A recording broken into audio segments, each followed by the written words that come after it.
Horizon TV, the beacon for the nation. This program is suitable for general viewing.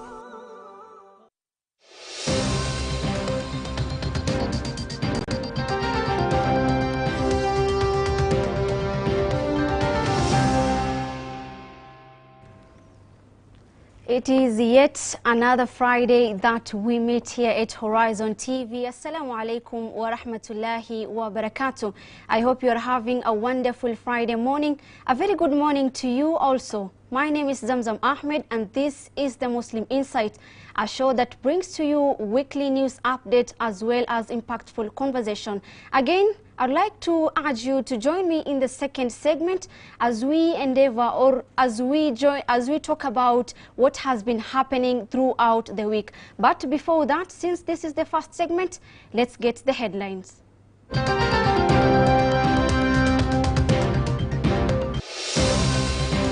I want to say that the Cabinet Secretary for Interior was able to gazette the regulations this year to operationalize the Refugee Act 2021. Refugee Integration Program. Over 700,000 refugees at Dadaab and Kakuma camps to be integrated into local communities.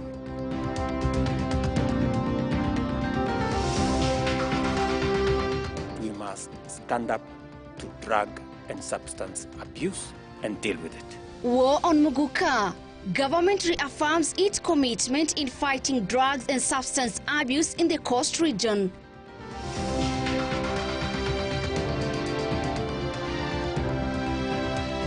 Watoto mayatima ni watoto wetu, ni watoto wa umma, na ni jambo ambalo kwamba lau kama tutaliwacha ni jambo ambalo kwamba itakuwa si sawa mbele ya Allah subhanahu wa ta'ala. Orphans Eid Fund Day. Admins Group organizes Eid Fund Day for orphan children from Nairobi.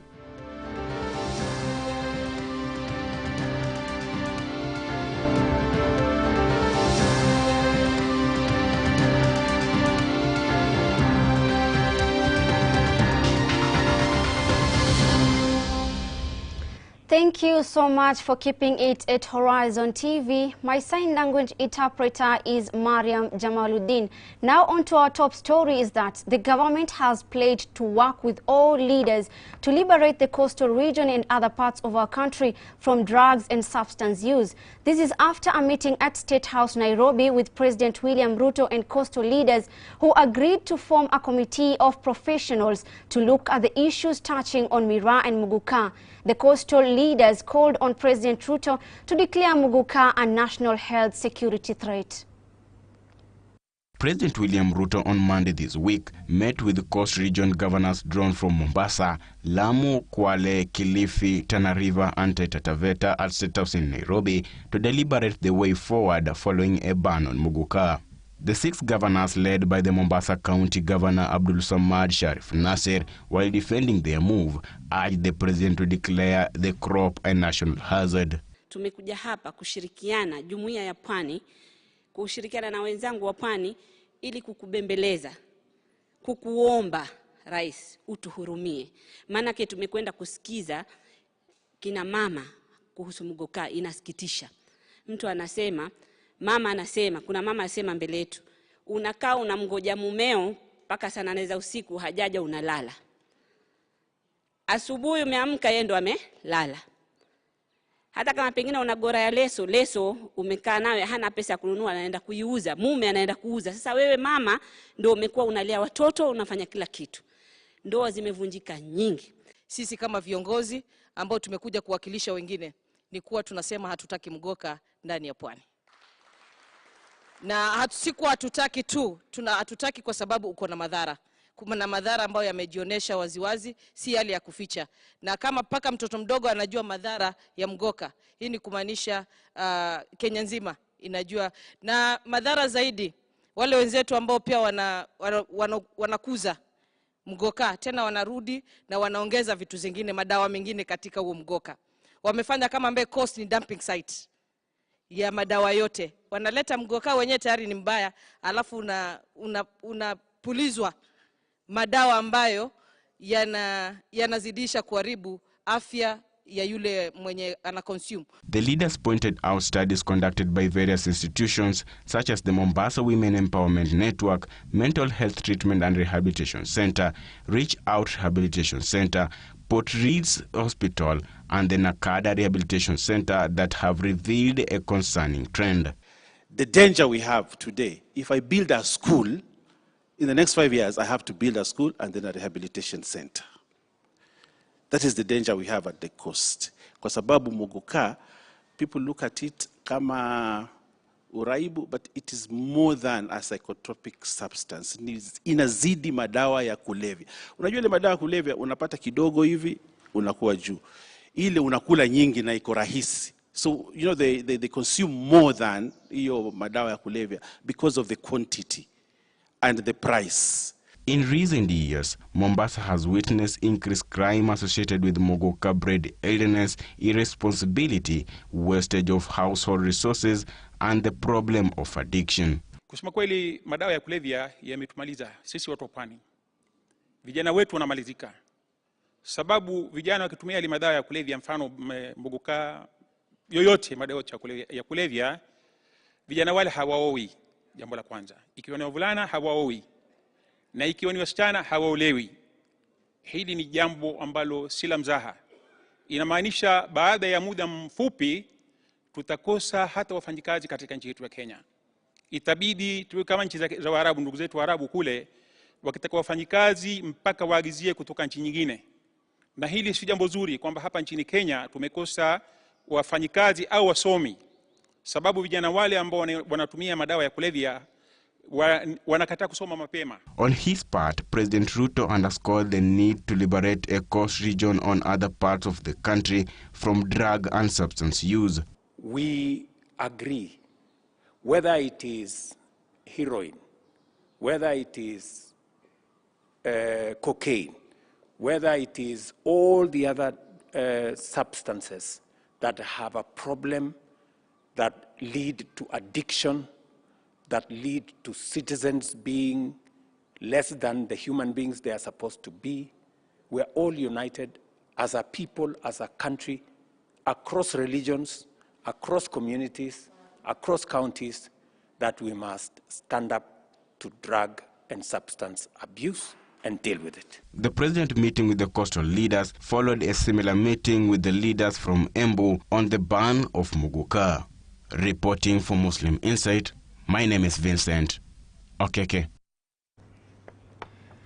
And in other stories, more than 1,300 people died during this year's Hajj pilgrimage in Saudi Arabia as the faithful faced extreme high temperatures. Saudi Health Minister Fahad bin Abdulrahman Al-Jalajel said that 83% of the 1,301 fatalities were unauthorized pilgrims who walked long distances in soaring temperatures to perform the Hajj rituals in and around the holy city of Makkah. The fatalities included more than 660 Egyptians. All but 31 of them were unauthorized pilgrims. The minister said 95 pilgrims were being treated in hospitals, some of whom were airlifted for the treatment in the capital, Riyadh. The dead were buried in Mecca. Elsewhere, Egypt has revoked the licenses of 16 travel agencies that helped unauthorized pilgrims travel to Saudi Arabia, and their managers refer to the public prosecutor.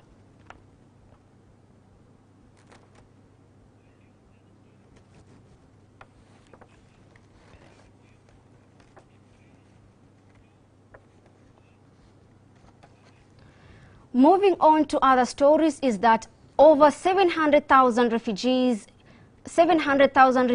in the Dadaab and Kakuma camps will be integrated into the local communities as plans to close both camps already underway. Under a new plan called the Shirika Plan, Immigration Principal Secretary Julius Bitok announced that the integration into Garissa and Turkana counties respectively is set to start in November this year.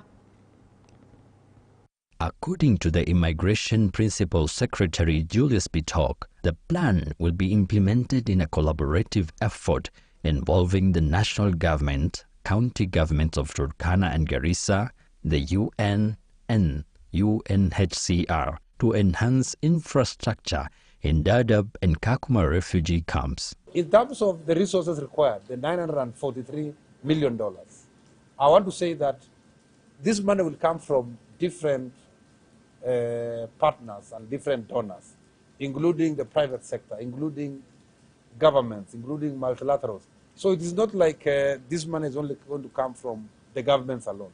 We're opening it up to come from different sources. And we are saying this money will not only be channeled through the government. Part of the money will be channeled directly through international NGOs. Part of the money will be channeled through the county governments. Part of the money will be channeled through the ministries, the departments. And one of the key examples is the Ministry of Lands and Urban Development. Turkana and Garissa county governments have designated Dadaab and Kakuma as municipalities to facilitate their development into modern urban centers that will benefit from increased socio-economic investments such as schools, health facilities, roads, and modern markets, among other key infrastructures. In the sidelines of this, I want to say that the Cabinet Secretary for Interior was able to gazette the regulations this year to operationalize the Refugee Act 2021. Secondly, the Cabinet Secretary also gazetted the refugee documents that help refugees be able to operate in the camps. We have also had the governors of the two counties gazette the two municipalities, the Dadaab municipality and Kakuma municipality. And these are the building blocks for the Shirika plan. So the entire government is ready for Shirika plan. Bitok also highlighted that integrating refugees into host communities will bolster local and national security. The Shirika plan recognizes refugees' socio-economic potential, shifting away from viewing them solely as a burden, necessitating immediate repatriation. Shirika plan, of course, is a very innovative plan to ensure that the refugees and host communities are able to live together in harmony, ensure that they enjoy all the services together, they are able to get all opportunities, whether it is education, whether it is housing, whether it is infrastructure, whether it is scholarships. Both refugees and host communities are able to get it. UN Resident Coordinator in Kenya, Stephen Jackson, and UNHCR Kenya's representative, Caroline Van Buren, pledged their support for the Shirika plan. We stand in solidarity with the 120 million people worldwide violently, forcibly displaced from their homes as refugees, asylum seekers, and other migrants. We remember them and we honor the generosity of countries like Kenya, who for decades, in partnership with the international community, have hosted millions of those refugees. We thank you for that. The National Steering Committee includes Nairobi, Garissa, and Turkana County governors, alongside 17 PSs from critical state departments involved in the integration efforts. Reporting for Muslim Insight, Muhammad Shakumbo. Thank you so much, Muhammad Shakumbo, for that report. Now moving on, the Admins Group, a local community organization, organized a joyous Eid Fun Day for orphan children in Nairobi as a way of spreading happiness and creating lasting memories for the children. Over 500 children attended the Eid Fun Day that was filled with activities, including horse riding, bouncing castles, among others. Our reporter Naima Juma brings us the story. The Sir Ali Muslim Ground in Park Road, Nairobi, played host to Orphans Eid Fun Day, a memorable day for the young ones, as the venue was beautifully decorated with vibrant colors and a wide array of activities to ensure unforgettable experience for the orphans. Hawa mayatima wanachukuliwa kutoka kwa hizi homes ambazo kwamba kwa sasa ni homes 9. Wanachukuliwa pale kutoka asubuhi, wanaletwa katika Sir Ali Muslim Ground. Wanakuwa na hizi fun activities zote ambazo kwamba mnaziona, wanakuwa na break, wanakuwa na lunch, na pia jioni wanaregeshwa pale katika homes zao wakiwa wamepatiwa zawadi ambao kwamba mainly ni gift pack imewekwa pale ndani, na hii imefanyika since 2012. This was a reminder of a narration by Sahal ibn Sa'ad, who reported the Prophet saying, and I quote, "The one who cares for an orphan and myself," meaning the Prophet, "will be together in paradise." Admin's group prepared meals consisting of traditional Eid delicacies, including biryani, samosas, among others, to ensure special lunch was served to the children. Kawaida ni norm kwa kwetu sisi na familia zetu kukusanyika pamoja wakati wa Eid na with the relatives and everyone, at least so that we can have a nice time. So it is also important that kumbuke the orphans also need to feel the same. They need to feel part of a family. They need to feel part of a society. And that is some of the reasons why we normally organize such events. And alhamdulillah, we have been doing this for around 10 years. And so far so good, billah, alhamdulillah, we have a lot of support from the Muslim community. According to Abdirashid Abu Bakr, a member of the organizing team, said the event was a way of spreading love and compassion, especially towards those who have faced challenging circumstances in life. Tunataka tuwezeshe hawa orphans waweze ku-integrate to the society. We also have different programs such as the exit strategy, ambao we empower and do seminars for the orphans so that when they grow, wakimaliza high school, they join universities.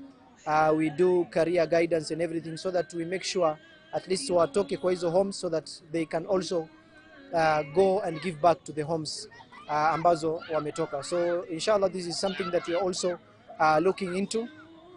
Ni kuwatafutia universities wasome, guiding them through their careers and everything, fixing them katika internships na makazi until we make sure wamekuwa meaningful people in the society, inshallah.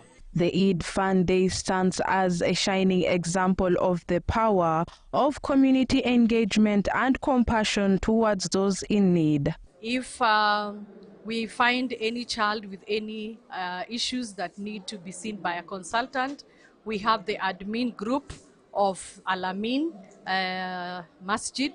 They normally work with us and take these children to different consultants, clinics in maybe like Upper Hill, in Aga Khan Hospital, and they are seen for free by our Muslim doctors. The admins group's commitment to making a positive impact on the lives of these children will leave a lasting impression. So ni apili yetu kwa group zozote, organization zote za Kiislamu kwamba watoto mayatima ni watoto wetu, ni watoto wa umma, na ni jambo ambalo kwamba lau kama tutaliwacha ni jambo ambalo kwamba itakuwa si sawa mbele ya Allah subhanahu wa ta'ala. Na organizations zingine ambazo kwamba ziko nje ya Nairobi wanaweza fanya pia jambo kama hili, na kama pia watataka ushirikiano na admins group, alhamdulillah, mara mingi watuko open, na kwa ile uwezo Allah subhanahu wa ta'ala anijalia, ikifika ni kwa mambo ya mayatima huwa haina question, walillahi alhamd. Reporting for the Muslim Insight, my name is Naima Juma. Thank you so much, Naima Juma, for that beautiful report. Now on to our last story is that the Forum for African Women Educationalists Kenya, FAWEC, has raised concerns over the large number of girls out of school in Garissa County. A 2022 study revealed that only 11% of girls in the county are enrolled in education, a stark contrast to 80% of boys. Harrison Ochola, FAWEC's coordinator for Garissa, emphasized that cultural practices such as early pregnancies, school dropout rates, and female genital mutilation (FGM) continue to hinder girls' access to education in the region. They have called for concerted efforts to improve the situation. Our reporter Shadia Ramadan with more report on this. In an effort to address the challenges hindering girls from accessing education in Garissa County, the Forum for African Women Educationalists Kenya, in partnership with Mastercard Foundation, are working to ensure they provide a platform for girls to speak about the obstacles they face in life. FAWEC Kenya implement Imarisha Msichana in 20 counties in Kenya. Garissa is one of them, and we are looking forward to ensuring that the girls who gave birth are re-entered back to school. And we are also looking forward to ensure that the girls access education in Kenya equally as boys.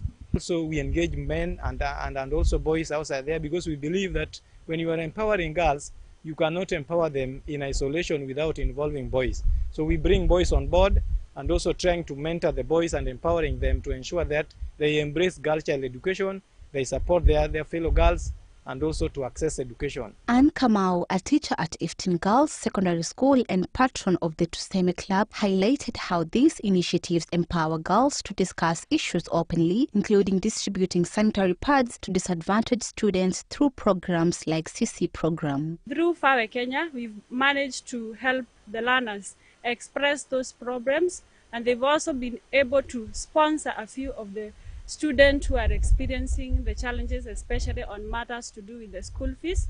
Performance has greatly improved. We have also seen discipline rising. The students become very disciplined.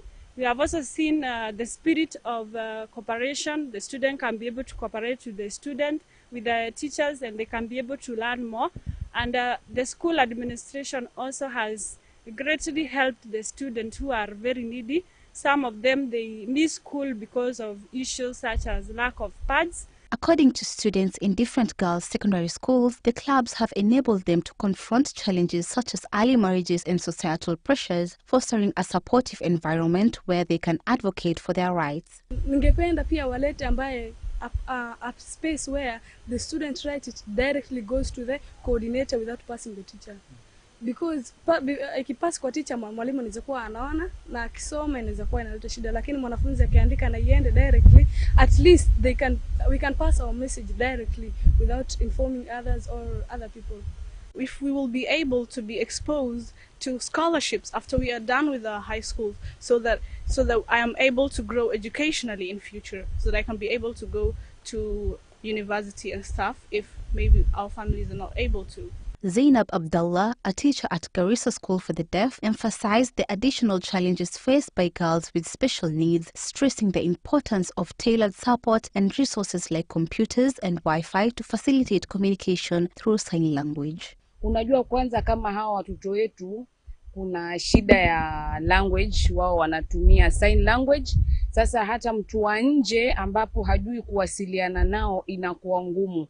Tunaowaelewa zaidi ni sisi walimu wao ambao tunajua zaidi hiyo lugha yao, tunajua matatizo yenye wako nayo hata mbali na yale ya kawaida, kwa sababu kukua special pia kuna vitu zenye anajiona isolated. Elsewhere, the Department of Children in Kwale County has raised concerns over the number of children out of school in the county, despite efforts by the government to ensure 100% transition.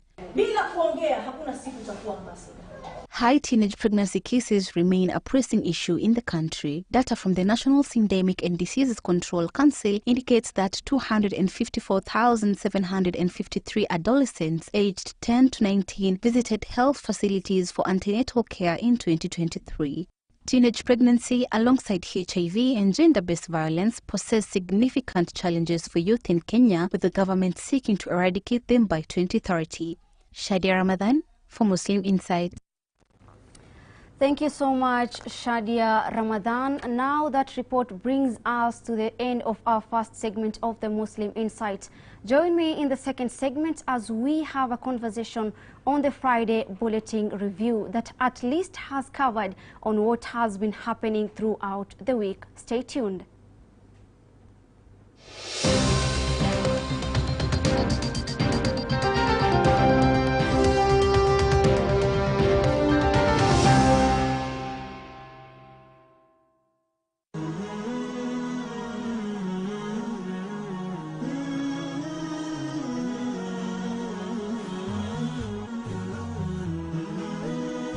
Horizon TV, the beacon for the nation.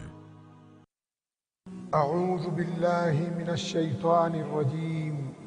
يا أيها الذين آمنوا إذا نودي للصلاة من يوم الجمعة فاسعوا إلى ذكر الله وذروا البيع ذلكم خير لكم إن كنتم تعلمون. Enyi mlioamini, munapoitwa kuhudhuria swala ya Ijumaa, fanyeni haraka kuikimbilia, muache biashara zenu, hilo ni bora ikiwa mwelewa. Isikilizeni kwa umakinifu khutba ya Ijumaa ili uzidi kujenga imani yako na kupata faida nyingi ya siku hii. Coming to you every Friday from Jamia Mosque, Nairobi. Live on Horizon TV.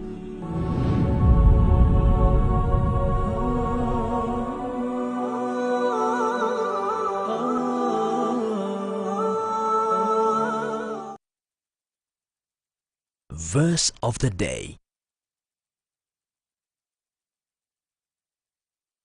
أعوذ بالله من الشيطان الرجيم. بسم الله الرحمن الرحيم. يا أيها الذين آمنوا لا يسخر قوم من قوم عسى أن يكونوا خيرا منهم ولا نساء من نساء عسى أن يكن خيرا منهن ولا تلمزوا أنفسكم ولا تنابزوا بالألقاب بئس الاسم الفسوق بعد الإيمان ومن لم يتب فأولئك هم الظالمون.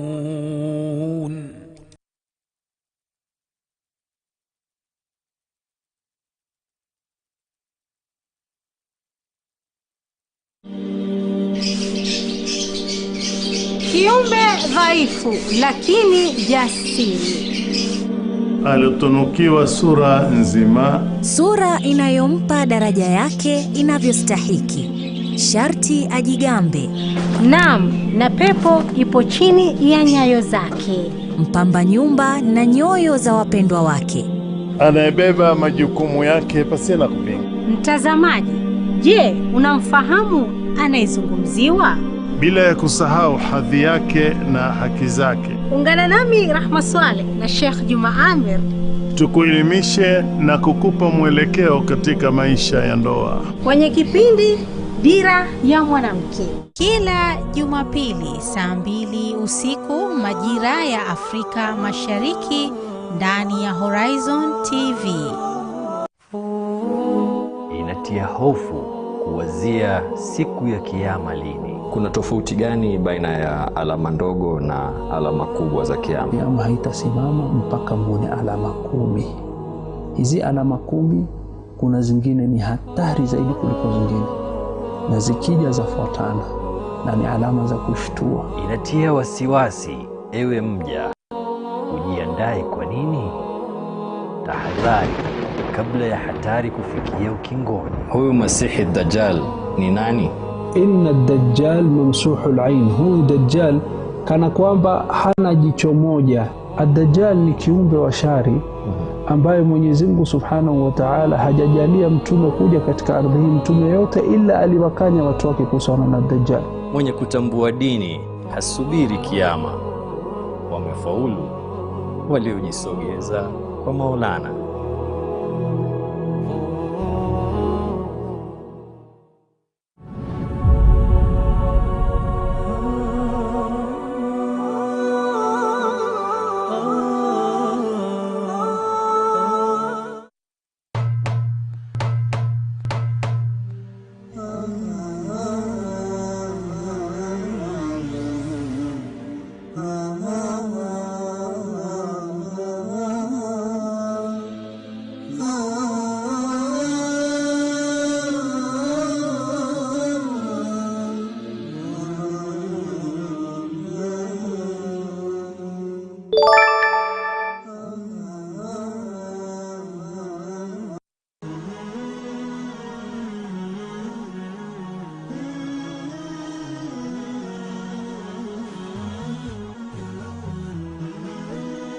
Horizon TV, the beacon for the nation.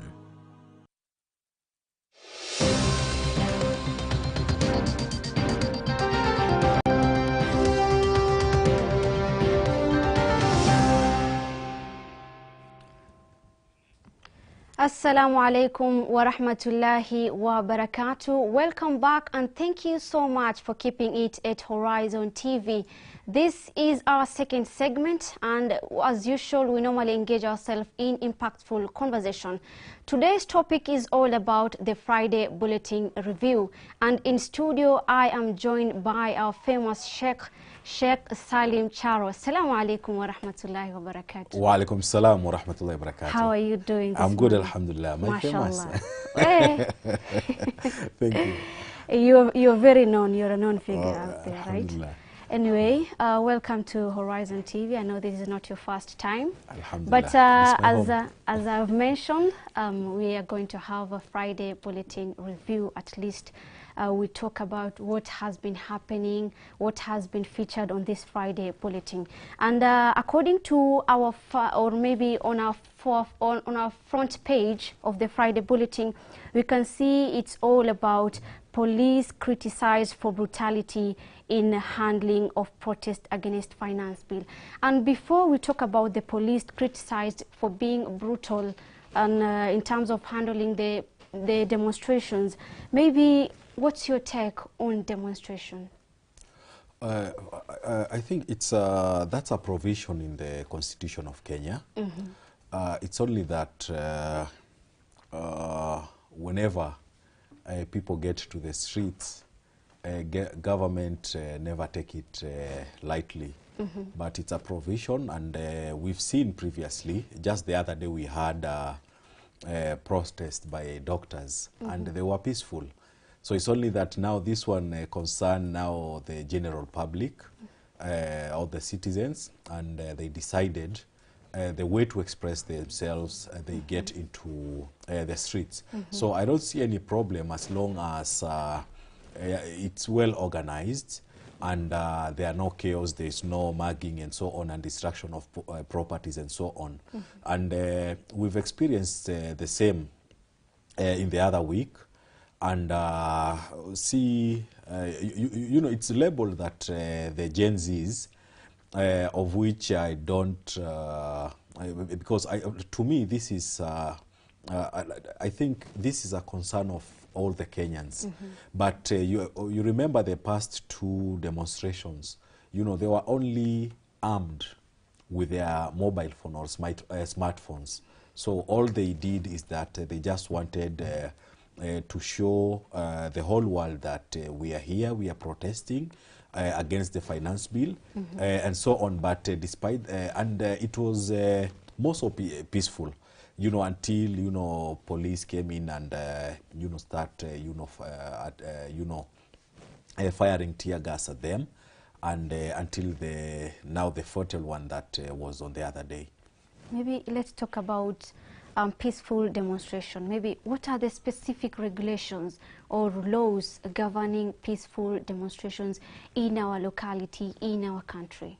Okay, I think there is a Public Order Act or something which requires the organizers of the demonstrations, first of all, to notify the police, and that either they'll be having peaceful protests, and I think and they should organize themselves and also seek security from the security agencies, because you cannot just go and demonstrate without you know, being assisted or having being you know, accompanied with police. So that's in most cases that's what is required. And there are other laws which I think we also need to get deep into based on the Public Order Act. And but more importantly is that the organizers should be able to, you know, to control their own people. And in some instances,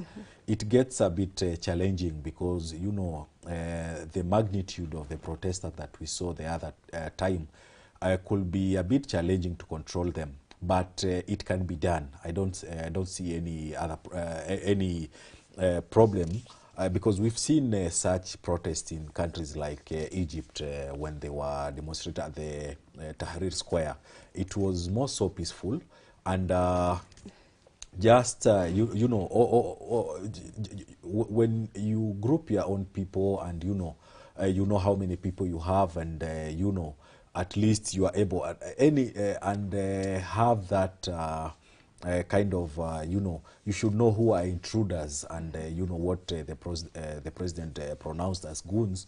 That you know, we should be able. We should not allow, whenever we are having such processions, to, you know, allow people to come and you know, hijack to hijack it, because we've seen what it resulted later, and I think the Tuesday one was the, you know, most unfortunate. You know, lives were lost and so on and so forth, and this was due to that, because there was mugging, there was destruction of properties, and so on. Yes. Okay, we've seen due to this demonstration, like you've said, lives have been lost, properties have been damaged, big properties actually. And again, in the lives lost, we can see that police also are included. The protesters are also included.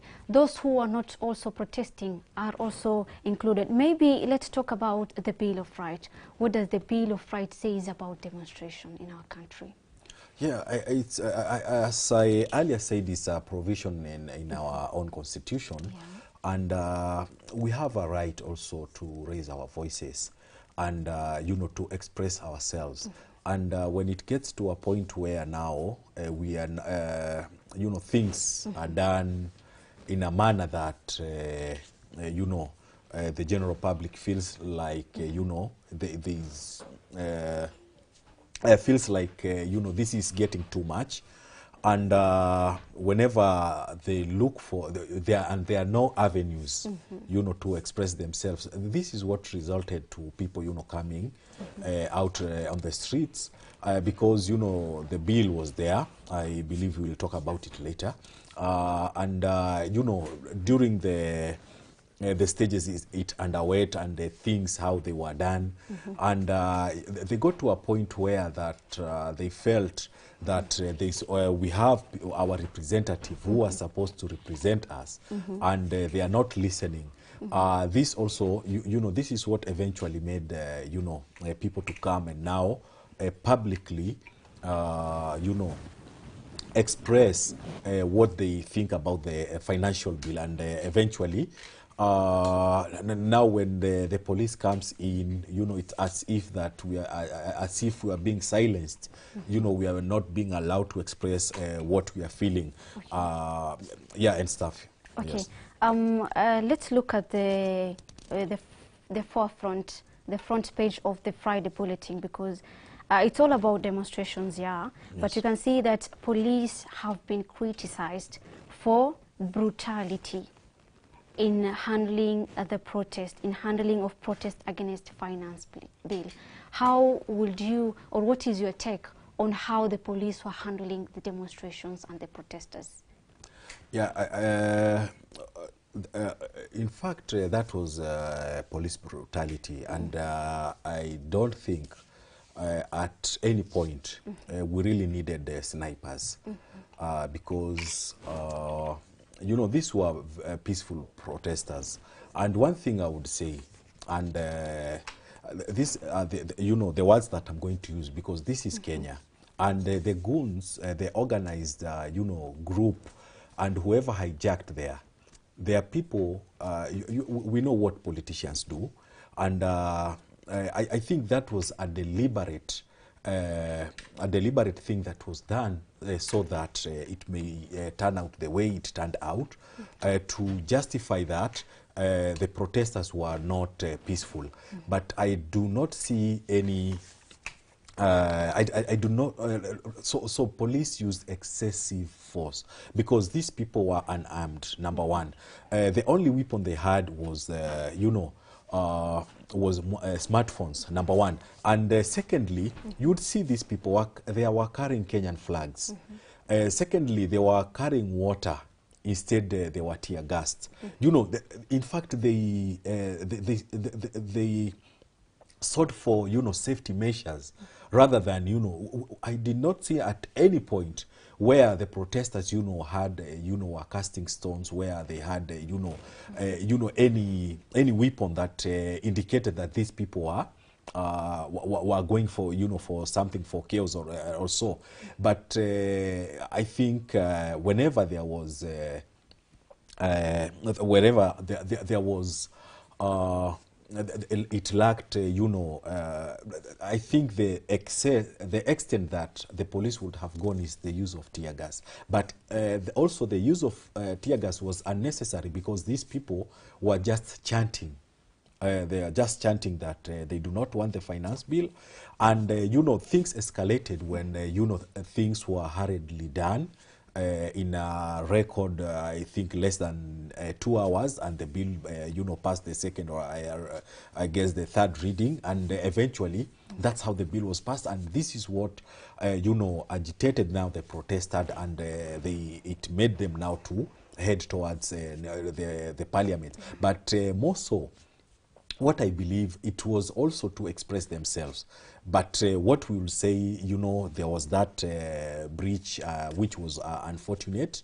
But I do not believe that the use of, you know, snipers and, you know, shooting, you know, the protesters, I do not think that was, and I believe police, because at some point I passed by the parliament, and you'll see the RDU, how they were, you know, guarding the parliament, and you know, the water cannons, and you know, they are well equipped, but I really don't know how it got to that point where they had those instructions to shoot and kill, because we saw one of the videos that a person who had at least 9 gunshots, you know, and the other one that we saw yesterday, you know, barely a 10-year-old with like 5 gunshots. You know, this is extreme, and you know, you are not fighting rebels.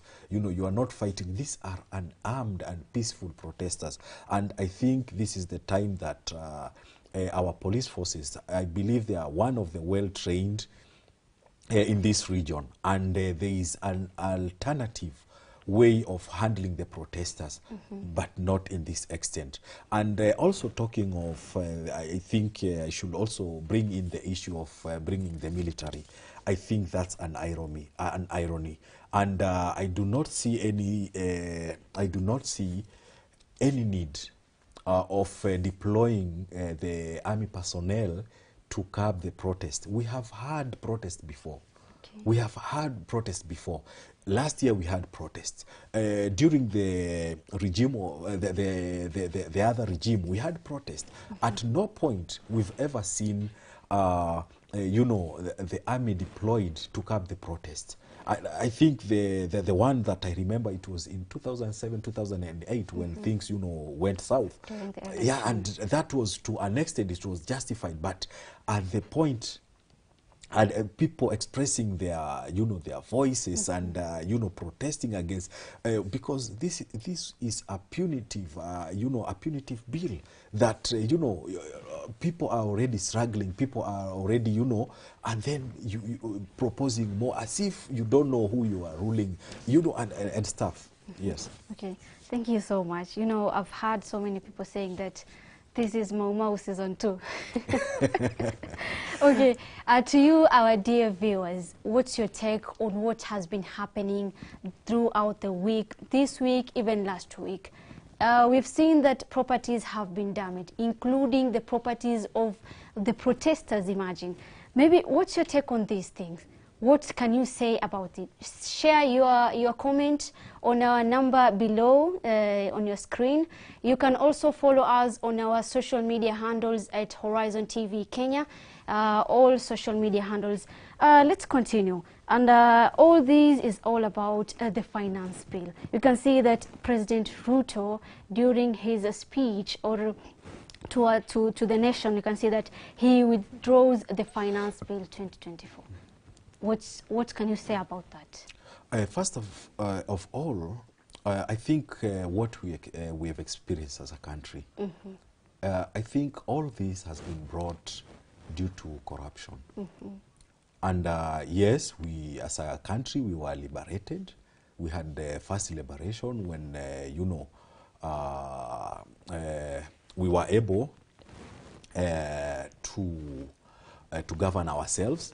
Then we had the second liberation when in 1992, and I believe this is the third one because as much as but because I don't want to profile the young people of this country and say they were the ones protesting, because this issue of the finance bill, you know, the stages it has gone and those who are involved, you would see that, you know, there were attempts, even people had not even gone to court, you know, and there were a lot, and, you know, when they went to the committee to give their views, but nothing was listened, you know, it remained more so the same thing, you know, so they got to a point where now it has sailed through the parliament, the first reading, and this is what agitated now the people, and they decided now we are, will go to the street, and in fact, at a first point, because there was suggestion that if they can amend it, but they got to a point where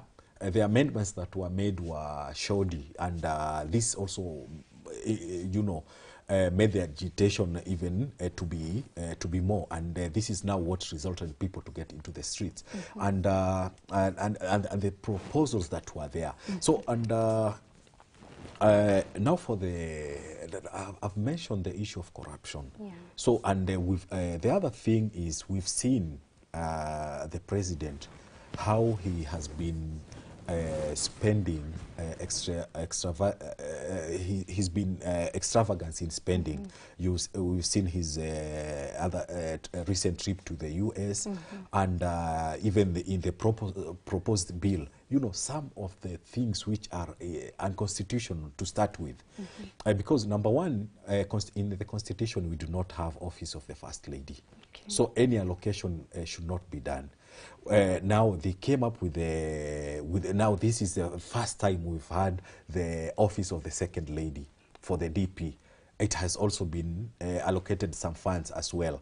And thirdly, the office of the chief minister or prime CS, you know, and at some point when we get to, we would want accountability, even constitutionally. You know, there's no way you can go, you know, seeking to for accountability of such offices, and there are very some you know, look at the repair thing, because this is what is in the public domain, you know, the state house renovation, the, you know, the DP's office renovation and stuff, you know, you really wonder, and maintenance, you know, the buying of the vehicles, you know, you even wonder. And look at some of the places, you know, the most basic things are lacking.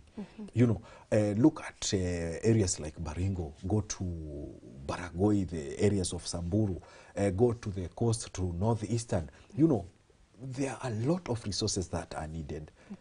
There are a lot of resources, but they are not given the priority. You know, we tend to have misappropriating. You know, we do not prioritize the most important things. So, and you know, this also increased the, you know, the agitation. So I think there are people before who you know, raised these issues when they came, and looking at now, referring to the Gen Zs, they've been there, they've been seeing what has been happening. And one interesting thing, during the last general election, they did not register as voters, they did not vote. But this shows, as much as they seemed not to be involved in any politics, but eventually we've been able to see now they've been able to raise their voices and say now how things are being done in this country. We need to rise up and say no. And this is exactly what we have seen. And the good thing is that the president accepted and you know, bowed to the pressure and decided now to shelve the financial bill, of which we believe they are going now to sit down and ensure that anything that is unconstitutional is removed. And the other thing is the new proposed taxes are not will also not be included in the bill. And I think the other thing that we need is what next, now that he has accepted not to assent to the finance bill. But what next? Who is going to follow up that things are going to be done the way the president promised? Because that was what I wanted to ask, Okay. actually. I think you tackled that one. On the same, maybe, was it right, or is it the right way, the step that the president has taken to decline or to withdraw signing the finance bill? And also on the following up, leave alone the follow-up, maybe how sure are you, or how sure are the Gen Zs or the population that they are going to be made changes on the finance bill? Okay, number one, it was a wise decision that he made, and they say a wise person is the one who changes his mind, because comparing to his State of the Nation address the night before, you know, the mood and you know the tone. You know, he came as as a general, as an army general, or the commander in chief of the armed forces, of which that wasn't the right thing to do, because we are not under attack from any either external or internal, but I think he was able to sit down, and he was advised, this is what you should do. And to me, I think he would have declared yesterday as a day of mourning those who are lost, because they are Kenyans and they were expressing their voices. And also the other thing that you've asked is what is next? I think one thing we lack in this country, the issue of public participation, the way it is done. Okay, number one, as Kenyans, we have a problem with it, because if whenever it is announced that there will be a public participation, in most cases we don't bother, we don't care, we don't go. And so the other thing is also how it is done, because it is not given adequate time, you know, for the views of Kenyans to be taken and put into consideration, and the final report to be produced, or the recommendations that were made by Kenyans to be to go from there. So this is also another problem. But we believe we do have entities like the LSK that were also part of the protest and at the forefront, and I believe they'll and other CSOs, I believe they are also at the forefront, and they will be following keenly. And I think also the committee that is in charge of whatever bill, they should also make sure that things are done in a broad daylight, where Kenyans are involved, and the views and the proposals are put, public and so on. I think this would also assist, and I think it will be also wise, because I do not believe